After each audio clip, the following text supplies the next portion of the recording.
Now, as you guys know, I'm a 252-star global Alucard and global Paquito, and I offer coaching to people in all lanes. The way that you can access this is by going to my description, clicking on my Discord server, and joining the Discord. Here you can find out what information I would cover and pricing, and you can also look at the coaching reviews to see from everyone who I have coached, their personal review on what I have helped them with. This tab will be filled up very soon. Anyways, let's get to today's video.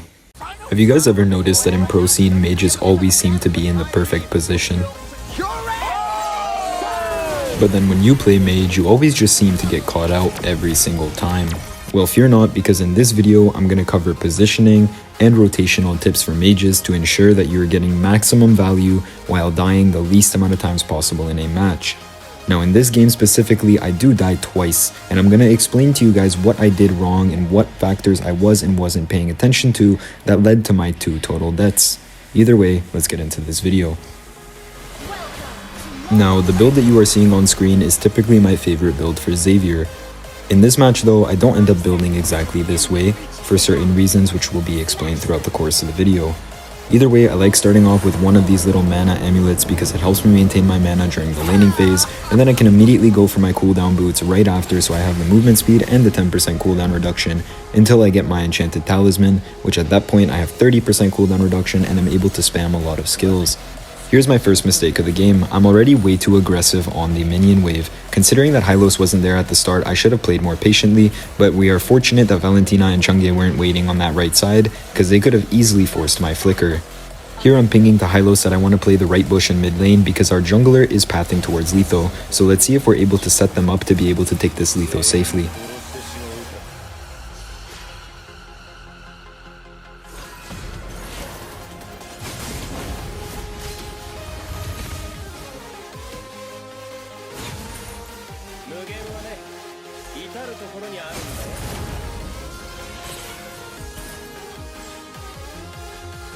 Now, one of the hardest decisions you have to make as a mage player is whether or not you're going to prioritize your mid lane minions to get level 4 or you're going to stay in certain team fights. And I want you guys to understand that there's certain mages that you shouldn't care about getting your level 4 or not, and there's other ones that are very important too. And I feel like Xavier is one of those mages that just because of how much reduction he gets and the ability of his skills, it is very, very important that you prio your level 4, which is why here I went back to mid lane. Now, could I have potentially made an impact in this fight? Yes. But remember, as a solo queue mage player, one of the most important things is prioritizing your farm. But I can equally agree that I could have stayed bot lane here and potentially helped my team much more to win this fight.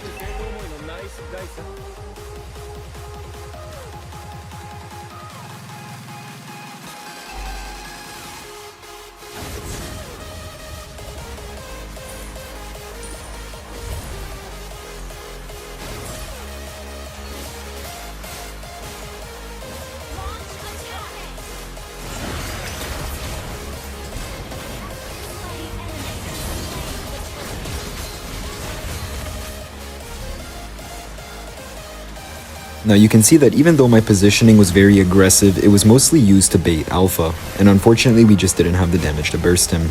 Now we have to play a little bit safer for the next 2 minutes just because we don't have our flicker, but on another note, we need to anyways recall because we have no mana.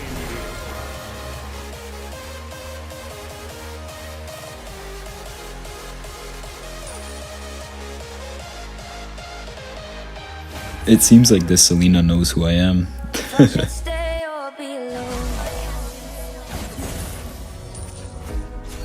Would you make up your mind? 'Cause I'm getting tired of overthinking every move you make, and I can help you decide who you're loving now, and how I'm not quite there somehow. My intuition says to give you up, but my heart can't easily let you go. I try to tell myself this isn't love, but I hate that I never really know if I should stay or be alone.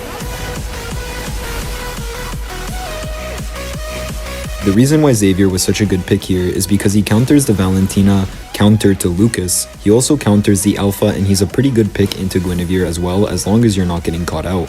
I was debating running Purify in this game, but I feel like Flicker was just a better spell in general. As long as I'm careful enough to not get caught out by the Guinevere, I should be fine for the rest of this game. I'm just waiting for the fight, but you won't even try to survive. You would rather keep it all inside, and I can help you decide who you're loving now, and how I'm not right there somehow. My intuition says to give you up, but my heart can't easily let you go. I try to tell myself this isn't love,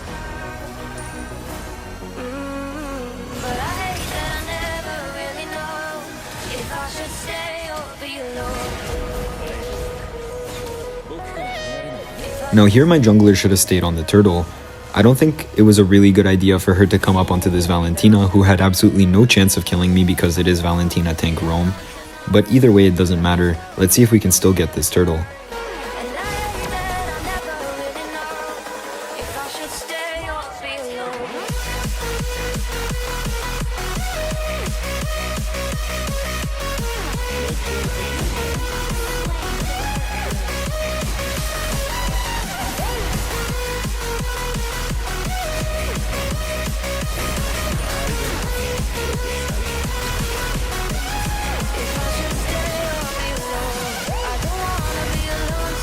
Now, even though we don't get the turtle, we managed to get a very good trade by killing Carry and Alpha and forcing Chunga's Flicker. This is a beautiful trade, and because of this, we're able to maybe push bot lane and potentially push mid lane as well.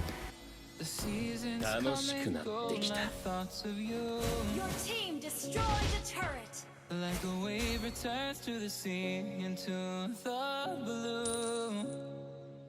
They change within a cycle that I Destroyed a turret. painful but delightful to live through. Unstoppable. You came into my life just like another season. Not just a time, just like another season. Maybe this time next year you'll leave me for no reason, but I'll cherish every day until you come my way this season.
Just like another season. Just a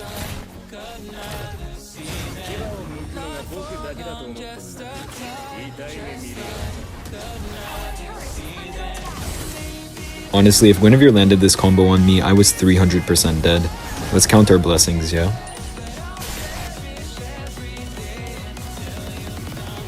way this season.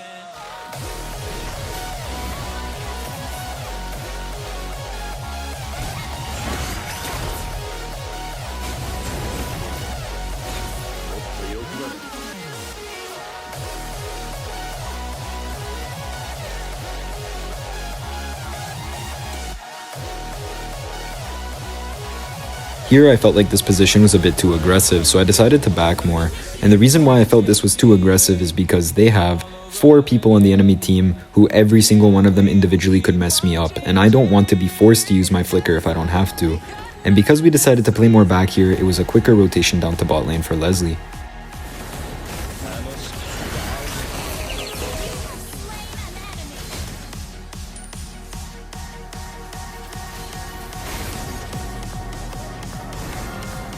Never tap your skills, guys. Every single time you tap your skills, you're trolling. On another note though, my team should have definitely been here in mid lane. I think that Lucas should have cleared this before he rotated here. It is what it is. We gave this carry a free turret. It's a bit unfortunate, but can't be too pissed about it, right? We gotta still focus on what we can manage and what we can do to kind of bring this lead back that they just got.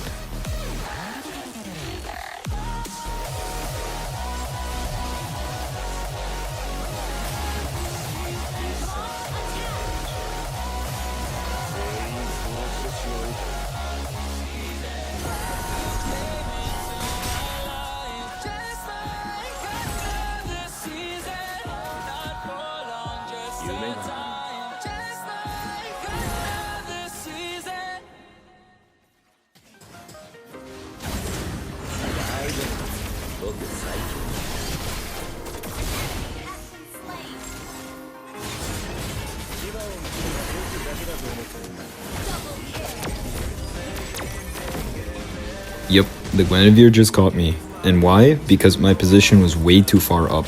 I should be playing more on the opposite side of that wall of the blue buff, because over there it is way harder for the enemy team to get me, and I have an easy way to path down to my middle turret or to my bot turret. Honestly, my positioning was terrible. I deserved this death.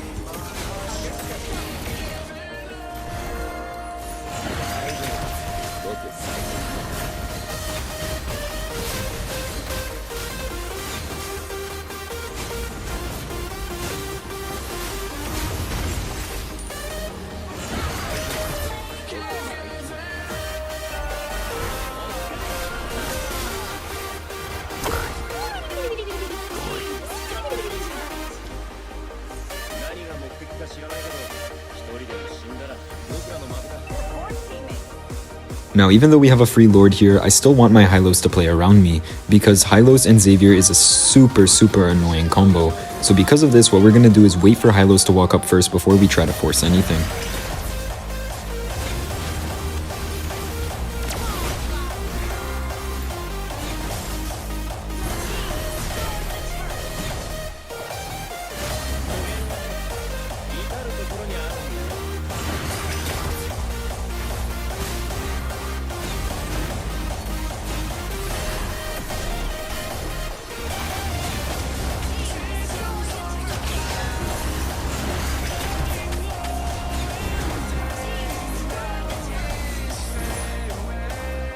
You can see it's pretty evident that Xavier is super annoying for them in this situation. They have way too many heroes that need to walk up, and because of that I can just constantly immobilize them and force them to play back, and give space to my team to be able to take turrets, push, and space, most importantly.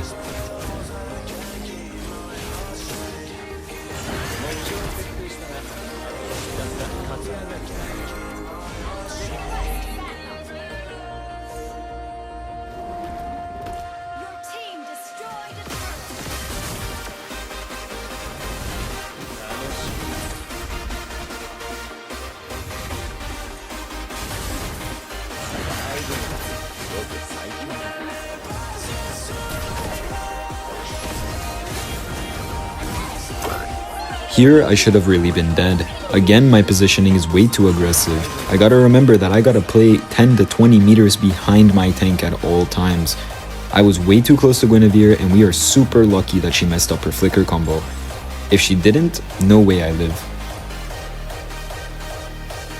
Now, if you guys remember, I talked earlier about how my build changed from the course of this game. I realized that my Leslie was feeding a little too much and was a little bit of an inexperienced player, and because of this, I decided to go for a more damage build to be able to support my team better. Using a Wishing Lantern build is better against enemies that are very tanky, and on top of that, I could have went Winter Crown, yes, but I knew that we were going to be lacking in damage, for wave clear potentially, for kills potentially, so I decided to go for a full damage build so that I can try and damage carry as much as I possibly can.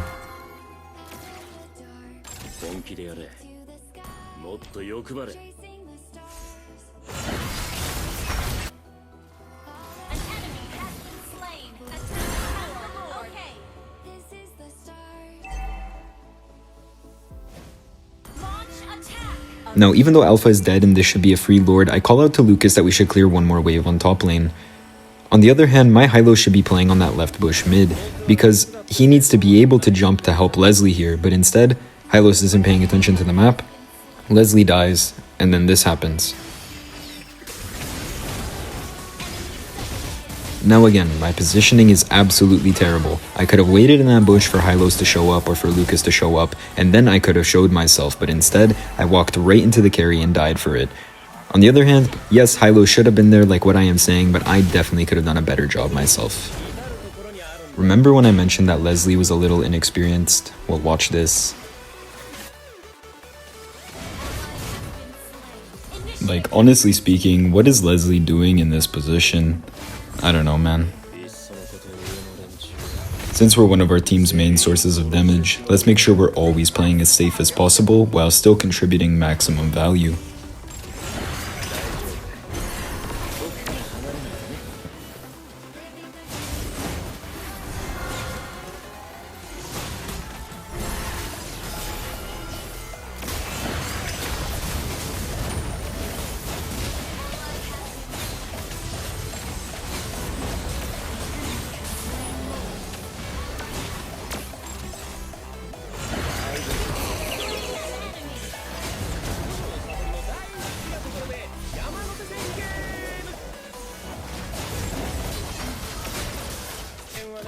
Even though we didn't get this Lord, it doesn't matter because we can still definitely defend it. We'll lose one inhib, and I'll barely live against this Chang'e, but we'll still defend this Lord.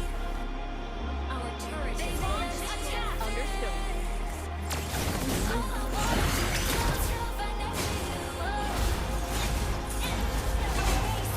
attack.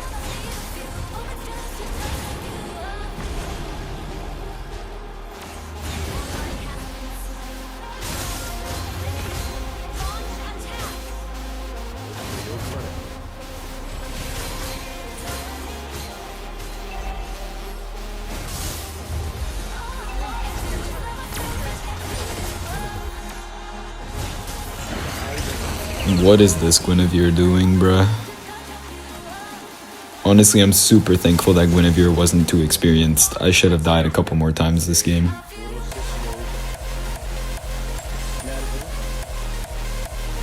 Even if you're in a fight, you need to always pay attention to the map, because carry's currently split pushing top, and since no one else on my team is recalling, let's be the one to go defend.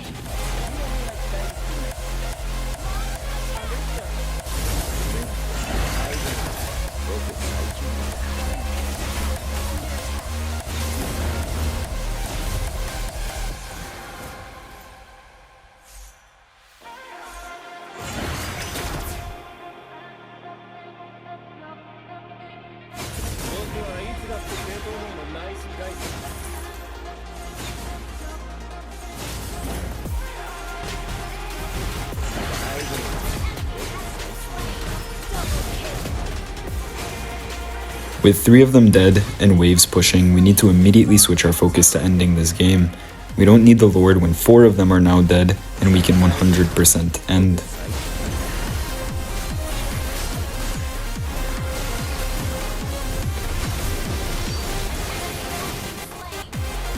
Anyways, I hope you guys learned how to position better as a mage because of this video. If you guys watched until the end, comment Xavier the GOAT, just so we can see who made it to the end of this video. And if you have any other questions regarding mid lane, you can either ask me via coaching or you can just leave them in the comments down below. I'll definitely answer a few questions. Either way, I hope you guys enjoyed and I'll see you in the next one.